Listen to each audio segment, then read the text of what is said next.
Beberes 10 menit sehari bisa kurangi stres. Ini alasannya. Sebelum lanjut, jangan lupa klik tombol subscribe, share, dan like ya.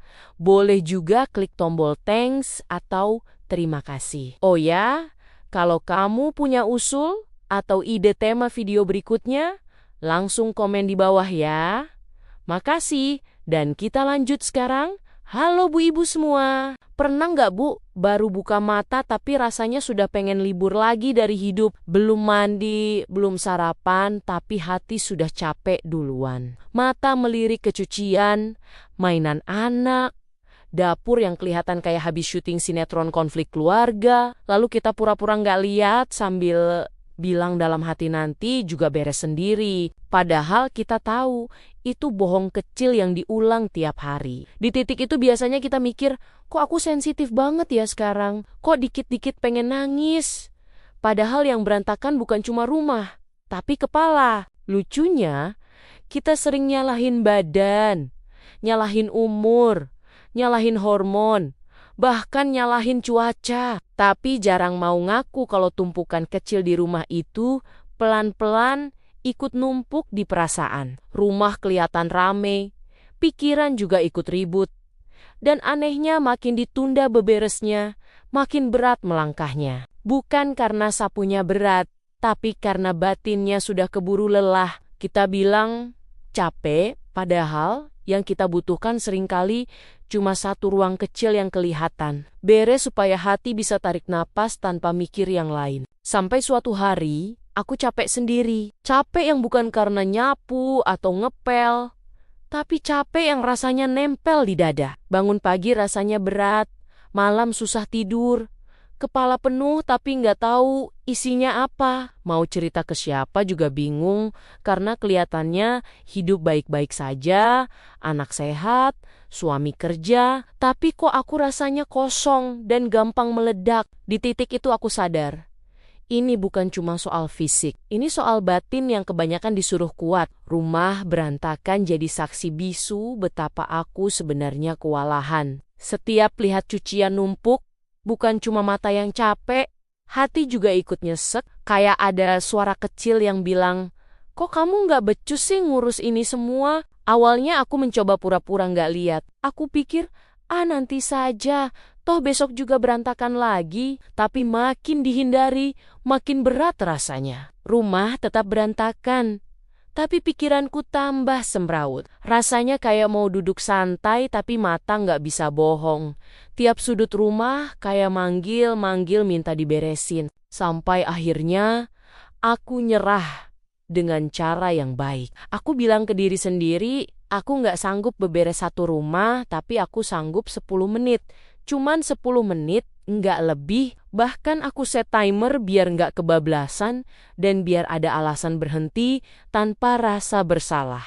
Di 10 menit pertama itu, aku cuma fokus ke satu hal kecil. Kadang cuma meja makan yang penuh kertas, botol minum, dan remah-remah misterius yang entah dari kapan. Aku lap pelan-pelan. Aku susun lagi. Dan anehnya, tiap barang balik ke tempatnya, dadaku ikut longgar sedikit. Aku sadar, otak kita itu capek bukan karena banyak kerjaan, tapi karena terlalu banyak yang belum selesai. Setiap barang berantakan itu kayak catatan kecil di kepala yang bilang, ini belum beres, itu belum beres. Waktu kita beberes, walaupun cuma satu sudut, kita sedang mencoret satu catatan itu dari pikiran. Beberes 10 menit itu jadi kayak tombol pos buat hidupku. Selama 10 menit itu, aku nggak mikirin uang belanja, nggak mikirin anak nanti sekolahnya gimana, nggak mikirin masa depan yang berat-berat. Aku cuma mikirin lab ini kotor, sapu itu sudah penuh, selesai. Sesederhana itu. Dan itu yang bikin tenang, karena hidup jarang sesederhana itu. Kita jarang bisa melihat hasil langsung dari usaha kita, tapi dari beberes kita bisa tadi berantakan, sekarang lebih rapi. Otak suka hal yang jelas dan selesai. Walaupun kecil, aku juga mulai paham kenapa pas lagi stres berat, kita sering malah rebahan sambil scroll tanpa arah. Itu karena otak sudah terlalu lelah mengambil keputusan. Beberes 10 menit itu keputusannya simpel. Ambil, susun, buang, selesai. Nggak perlu mikir panjang. Kadang aku sambil bercanda sama diri sendiri. Ini bukan beberes, ini terapi murah. Nggak perlu daftar, nggak perlu antri.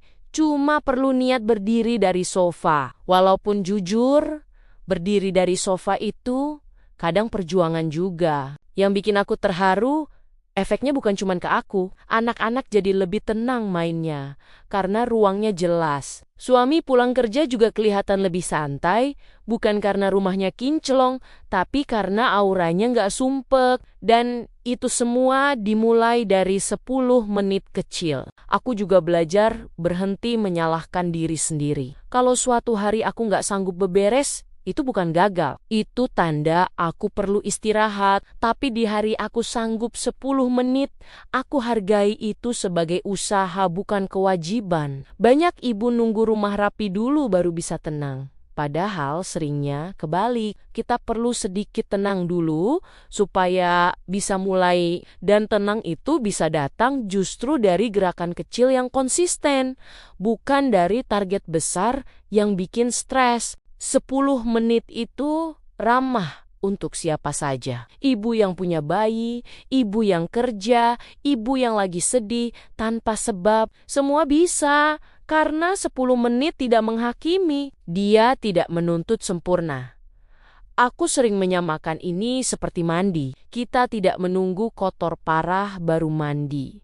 Kita mandi rutin supaya segar. Beberes 10 menit juga begitu. Bukan nunggu rumah kacau dulu, tapi supaya pikiran tidak keburu sesak. Pelan-pelan aku merasa lebih punya kendali. Bukan kendali atas hidup sepenuhnya, tapi kendali kecil yang cukup bikin aku merasa masih berdaya. Dan perasaan berdaya itu penting banget buat mental seorang ibu. Kalau hari ini rasanya berat, nggak apa-apa, jangan paksa rumah jadi rapi. Cukup pilih satu sudut kecil, meja, rak, atau lantai dekat pintu. 10 menit saja, lalu langsung kita berhenti. Karena dari 10 menit itu, sering lahir rasa, aku masih mampu. Dan rasa mampu itu, walaupun kecil, bisa jadi penopang besar untuk hati yang sedang lelah. Jadi kalau hari ini rumah masih berantakan dan hati juga ikut semrawut, tarik napas dulu, Bu. Jangan langsung merasa gagal. Jangan langsung drama sendiri, karena bisa jadi yang kita butuhkan bukan liburan ke Bali, tapi cuma 10 menit berdamai sama sapu dan lap. Lucunya ya, alat rumah tangga yang sering kita keluhkan justru kadang jadi penyelamat kewarasan kita. Pelan-pelan saja, nggak usah sok kuat.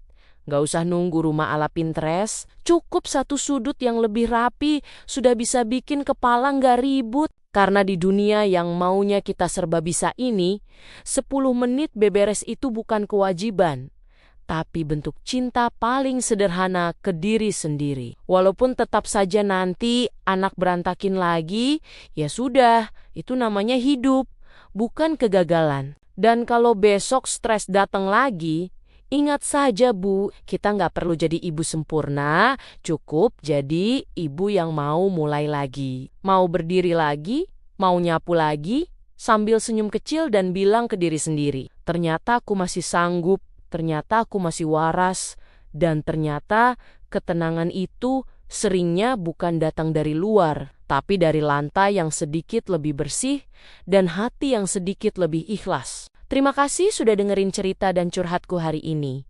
Sampai ketemu di video berikutnya. Tetap semangat Bu Ibu semua.